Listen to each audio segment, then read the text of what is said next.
In this session, I'm going to explore the question, in what ways should I try to be relevant? And I'm going to expand the application of this idea of sitting around a table to include also tables that are not limited to academic members. Sometimes we sit down at a table with executives or other practitioners. We may sit down with policymakers. Just recently, I sat down at a table with lawyers as we were talking about corporate governance.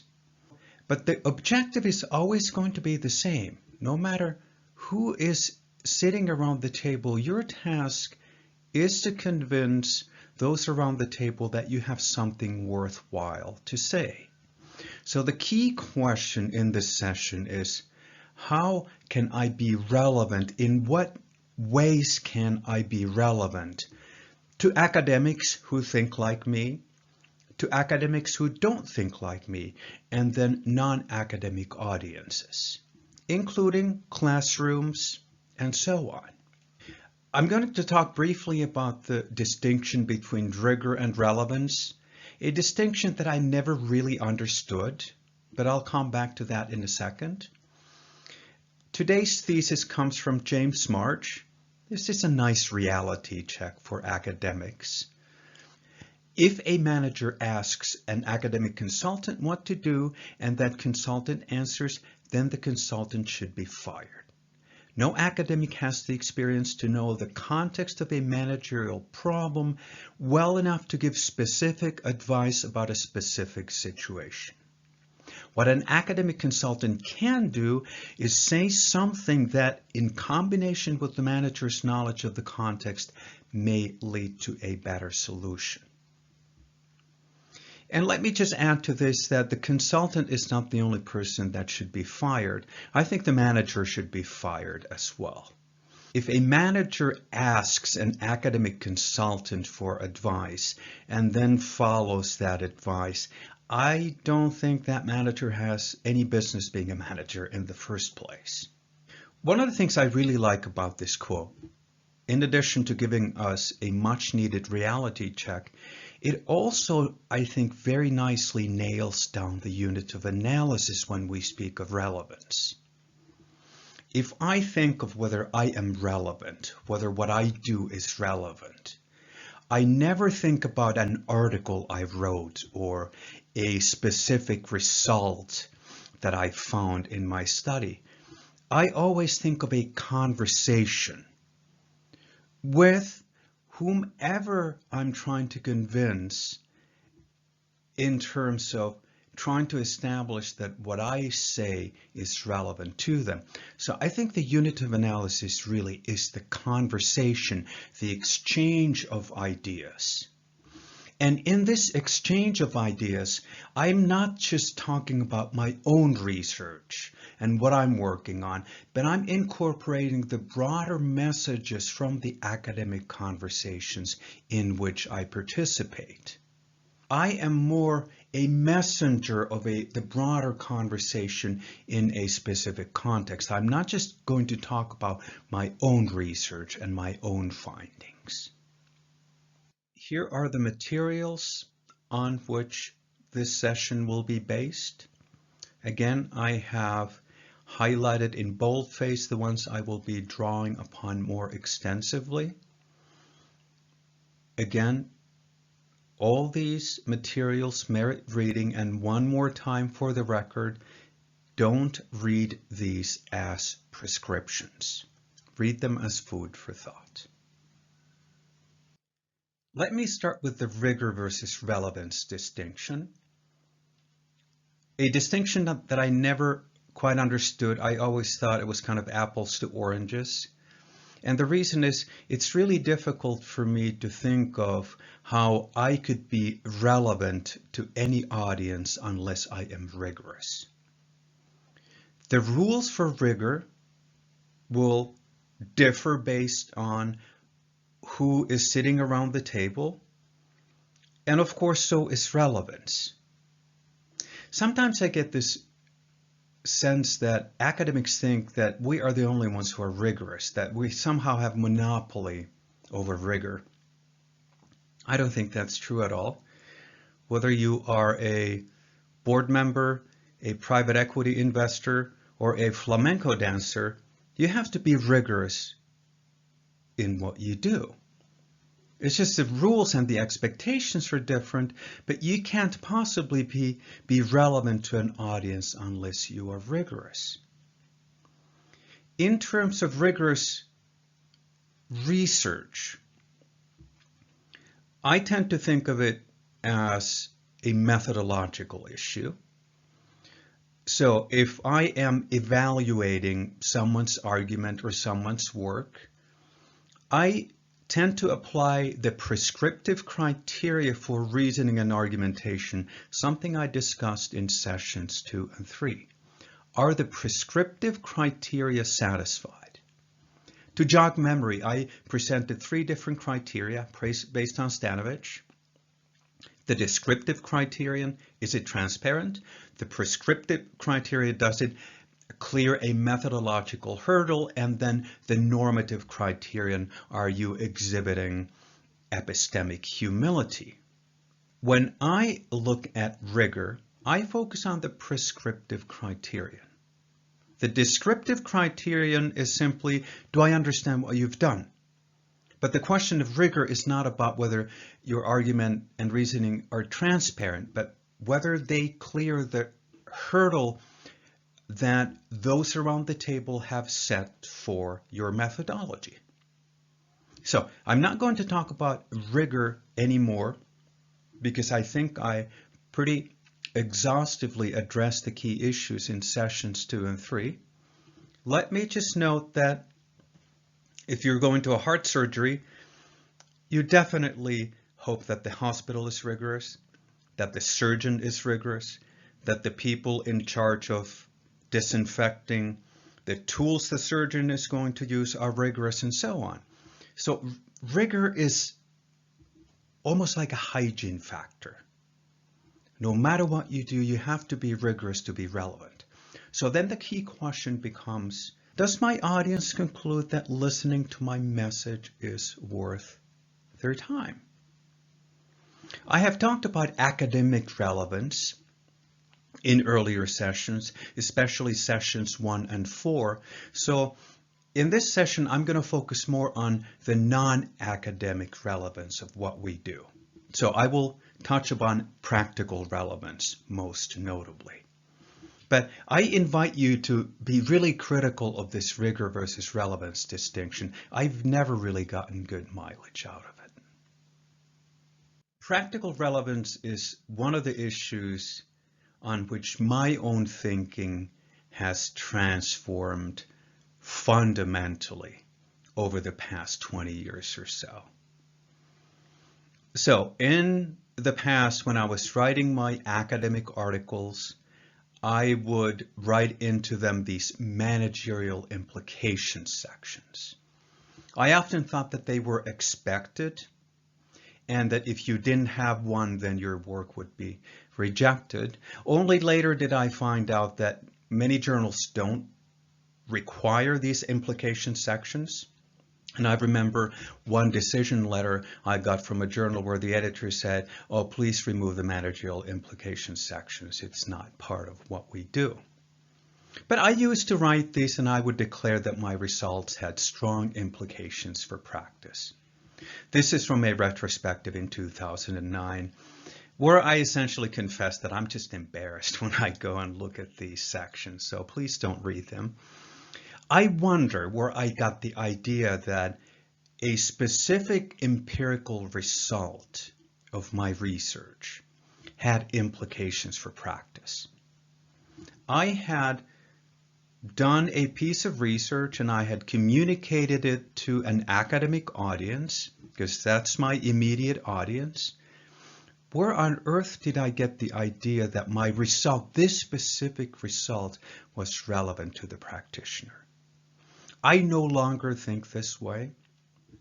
As much as I can, I try to avoid writing these managerial implication sections. I'm not telling you that you shouldn't. I'm asking you to be critical. I think critical self-reflection is something that I prescribe here. Why do I not want to write these? Well, one, the unit of analysis is out of whack, I think. I don't think a specific empirical result will have implications for practice. The second is managers don't read academic journals, so you're essentially writing to an imaginary audience. And then finally, this really isn't my call. Whether what I do is managerially relevant, it's not up to me to decide. It is up to my audience of managers, practitioners. Just like I'm not going to let anyone decide what's relevant for me. I get to decide. I get to make that call myself. This is my all-time favorite journal article on practical relevance. Although the paper really isn't explicitly about practical relevance, it is about knowledge. It is about knowledge interests, and it is kind of a juxtaposition of theoretical knowledge and practical knowledge. This is by Andy Vandeven and Paul Johnson. And Andy Vandeven has also written a wonderful book, Engaged Scholarship, which appeared on my material slides. I really encourage you to take a look at both this article and Andy's book. In this article, Andy and Paul present 3 different ways of thinking about the gap between theory and practice. I'd say the most common one is the one that they discuss first, the idea that the gap between theory and practice is a knowledge transfer problem.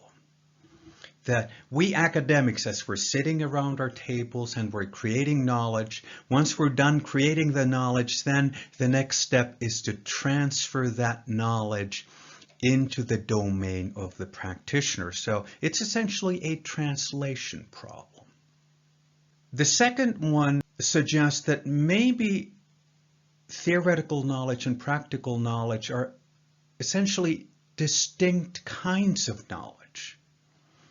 That academics and practitioners are interested in different kinds of things and different kinds of knowledge. Therefore, the idea that we could transfer knowledge from one domain to the other becomes more labored. The third one is the one that resonates most strongly with my current thinking. That maybe we should not look at the kinds of knowledge or knowledge as an output, but to look at knowledge in terms of how it's produced. How is the knowledge production process initiated? Who is involved? Whose interests are being served? So instead of focusing on just the output, Andy and Paul invite us to focus on the process by which knowledge is produced. This really resonates strongly. Well, all these 3 resonate, but especially the third one is something that has really challenged me to think about. In what ways can the things that I do and the things that we do as an academic community to be relevant outside the community? I have some problems with the first approach. Is our knowledge, academic knowledge, really antecedent to practitioner knowledge? I almost want to say it's the other way around. Why do I say this? Well, imagine that you are about to embark on data collection. What kind of data are you going to collect? You're going to maybe interview executives, interview workers, maybe pass out surveys, maybe observe production processes.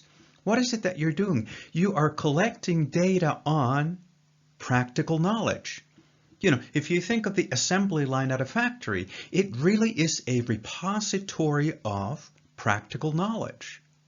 And you are collecting that knowledge and then you're analyzing that knowledge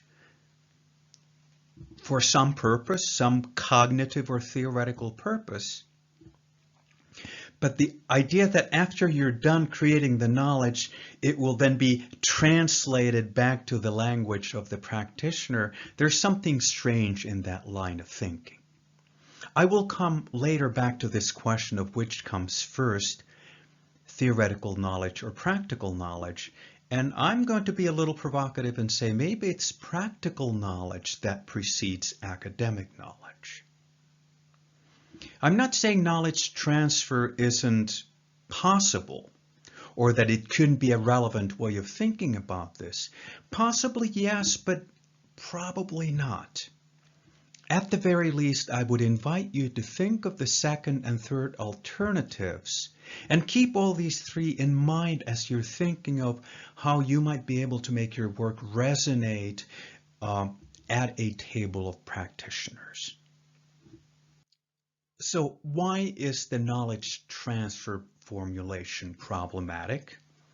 Well, I think Andy Pettigrew hit the nail on the head. If you think that the link between academic knowledge or theoretical knowledge and practical knowledge is one of dissemination, then you're essentially assuming that academics are able to ask the right questions, right in terms of being of interest to the practitioner. But this is a pretty strong assumption, isn't it? How do you know? As you are thinking of your own knowledge interest and as you're thinking of how do I make this resonate, because your immediate audience is always going to be other academics. If you are first and foremost interested in producing practical knowledge, then sitting down at an academic table is probably going to land you in trouble. Because you're going to have a tough time connecting your ideas to the ideas that others around the table are talking about. Indeed, dissemination is too late if the wrong questions have been asked. And this is again why the third formulation resonates with me. If we look at the knowledge production process, and if we make sure that we ask the right questions, we involve the practitioners from the very beginning, then the chances of asking the right questions from the point of view of the practitioner, the likelihood becomes higher. I've been involved in my career in a couple of research projects where the problem formulation was done jointly with academics and practitioners. And if some of my own research results are practically relevant, it would be these projects where the practitioners were on board from the get-go. And practical relevance wasn't something only addressed as an afterthought. Here's my exercise to you. As you are thinking about formulating your research questions, be mindful of the process. How do you think about your research question? Who is going to be involved? Aside from academics, are other individuals or representatives of other domains going to be involved? And then as you're thinking of the relevance of your work, academic or otherwise, see if you can link the relevance to these early stages of your research process. I have found this a very useful exercise myself. Here's another article I've quite enjoyed. And the reason is because this article turns the question of relevance into an empirical question. And it addresses rigorously the question, who decides whether practitioners should care? So Mormon, Gibson, and Mormon looked at the perceived usefulness of academic research to practitioners. They presented a number of hypotheses, and then they looked at what are the determinants of perceived usefulness.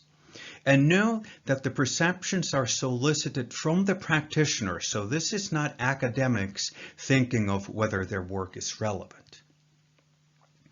And I like the way the authors looked at potential drivers of perceived usefulness. I'm not going to go through all the detail, but let me just comment on hypothesis number 6. The idea of arranging joint interpretive forums where researchers and practitioners come together to make sense of research results. And maybe these joint forums are used to formulate questions. I have done this a couple times in my career, where after the research project was done, we would invite the practitioners who were involved in these projects, these initiatives. Many of them were case studies that we did at individual firms. They would come to a joint forum and we would show them some of the results, and then both in small groups and in a conversation, we would make sense of the results. So it was kind of translation, but it wasn't knowledge transfer from the academic to the practitioner realm. It was more joint interpretation. I always found those forums very enlightening. And then there are other hypotheses that Moorman, Gibson, and Moorman looked at. I invite you to take a look at the article. Another aspect of this paper that I really liked is that they carefully unpacked the notion of practical relevance. Instead of just asking, oh, is this relevant to you? They said, okay, let's dig a little bit deeper. Was the research described as useful, not just as relevant, but also as useful? Were the research results actually used in any way by the participants? Because let's say that you are a practitioner, you attend a joint interpretive forum, and as you walk out of the forum, you say, oh boy, that was just a waste of time, and nothing in the way you think about the practical problems that you just had discussed, none of that will have an impact when you go to work Monday morning. Then all discussions about research being useful or practical becomes a moot point. And then one of the metrics that I always pay attention to is how long am I able to keep a practitioner or a group of practitioners interested? Can I develop a long-term relationship between the participants and myself? Are they interested in hanging out with me? Or do they just want to get rid of me? Are they interested in doing another research project with me? So ultimately, I think that the notions of relevance are behavioral in the sense that they have to have an effect on the behaviors of the practitioners and also the behaviors of the researchers, the academics. That's, I think, where the proof of the pudding is going to be. Not in some survey response in which you give your assessment on whether you consider something useful or not. One of the punchlines in Moorman, Gibson, and Moorman was that this notion of usefulness requires much more than just looking at, oh, are you doing research in relevant areas? I'd say that just about anyone who does work on artificial intelligence these days is doing research in relevant areas. But this is at best a necessary condition for any practical relevance or utility. Before we can assess that, we need to ask more detailed questions about, well, what research questions are you asking? What kind of knowledge are you trying to create on the topic of AI? And then we can start talking about the practical utility of what you do. So it's not just the domain that establishes relevance. It's something much deeper than that. Let me return to the question, which comes first, practical knowledge or theoretical knowledge? And let me pull a couple of ideas from an article I wrote with Jan Holmström and Ari-Pekka Hameri in 2009. Jan Holmström is one of the most skilled design scientists that I have had the chance to work with. and my collaboration with him has led to a lot of insight. So in this article, we looked at two kinds of science: explorative science or design science, and explanatory science, or what we might call theoretical science. And we propose that these two can actually be thought of as complementary to one another. And our article was titled Bridging Practice and Theory, in this order, not theory and practice, but practice and theory. I almost want to say practice to theory. That might have been an even better label. And why am I saying this? Again, going back to this idea that when academic researchers, theoretically oriented researchers, are trying to explain something or interpret something, what is it that they use as raw material? Well, I think a lot of the raw material comes from the world of practice, from repositories of practical knowledge. So if we go to the exploration or the design science phase of research, there are the solution incubation and solution refinement stages. So if you look at the kind of research that's done in the world of practitioners, they may not call it research, they may call it problem solving or development. But the idea is to try to solve practical problems by developing first an initial solution design and then refining that initial solution design to solve the problem. And practitioners would engage what academics call action research. Many of the methods they use are almost textbook action research, but their knowledge interest is not theoretical or cognitive. It is pragmatic. They are trying to solve practical problems. Sometimes these design science efforts involve academics as well. I have been involved in one project where we looked at a practical problem. Kind of a solution incubation stage had already been completed, and then we came in the solution refinement stage.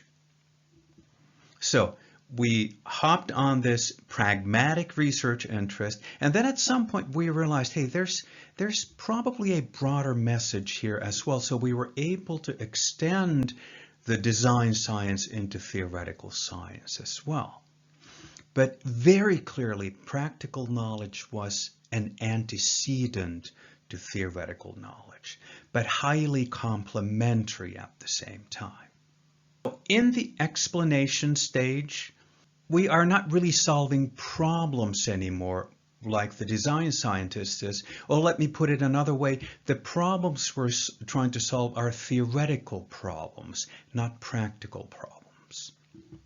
To summarize, both the practitioner and the theoretical scientist may be interested in solving problems in their own domains, and as they do this, they may collaborate in ways that make the two complementary to one another.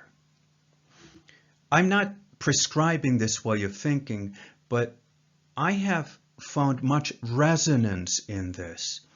The idea of bridging exploration and explanation, and then thinking of how the two can benefit from one another. Because yes, ultimately, explanatory approaches can then inform further solution incubation and refinement. So as we're looking at this over time, we see feedback loops here as well. I think that this resonates with the third option that Van de Ven and Johnson presented, the idea of looking at the link between theoretical science and practical science in terms of the process of knowledge creation. I think that's where the action is. And now for my summary reflections. Let me just one more time go back to this rigor versus relevance. If you think that the juxtaposition is useful, can you give me examples of arguments that are considered relevant by some audience even though they're not rigorous? The way I think about this is that you always have to be rigorous. This should be obvious, but let me just say for the record, if we ask the question, who gets to decide whether your message is relevant, I think the obvious answer is that, well, those you are trying to convince. And this is why I feel uneasy with these managerial implications passages. You are essentially declaring there's almost something arrogant about the assumption that I get to decide what's relevant to someone else. The notion of knowledge transfer and translation and dissemination, those ideas are well established, but be critical as you think about this.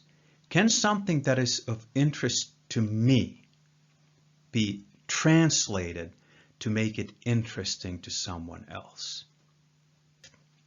I find that a problematic assumption.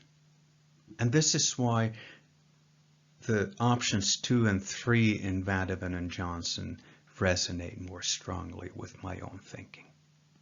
Ultimately, I think this boils down to the question of knowledge interest. As you're sitting around a table with academics and as you're thinking of your own research, ask this question: what am I interested in knowing? What drives my research interest? What motivates those around the table?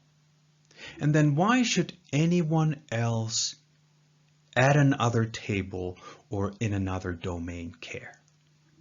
I think that's a healthy way of approaching the notion of relevance, is to start at the knowledge interest. And the proposition that the knowledge interests of academics versus practitioners are so different that they're almost incommensurate, that is a pretty strong challenge to this notion of translation. And going back to the Mormon et al. Article, really unpacking what we mean by relevance or practical relevance, I like the notion of utility, usefulness. Going beyond kind of these cognitive or self-reported or attitudinal notions to behavioral notions. Okay, demonstrate the utility. Demonstrate that you have a long-term interest in doing this. These kinds of behavioral manifestations, I think, are the essence of practical relevance, or I would say any relevance. Ultimately, it's not what we believe in, but how we act upon the beliefs that we have.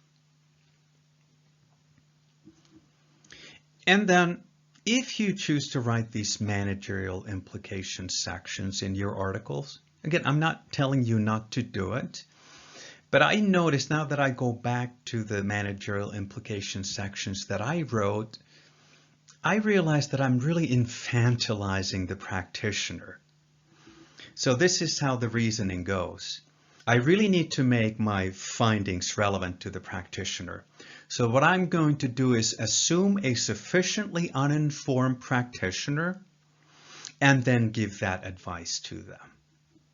Now that I look back at those passages, I just feel embarrassed and silly about them.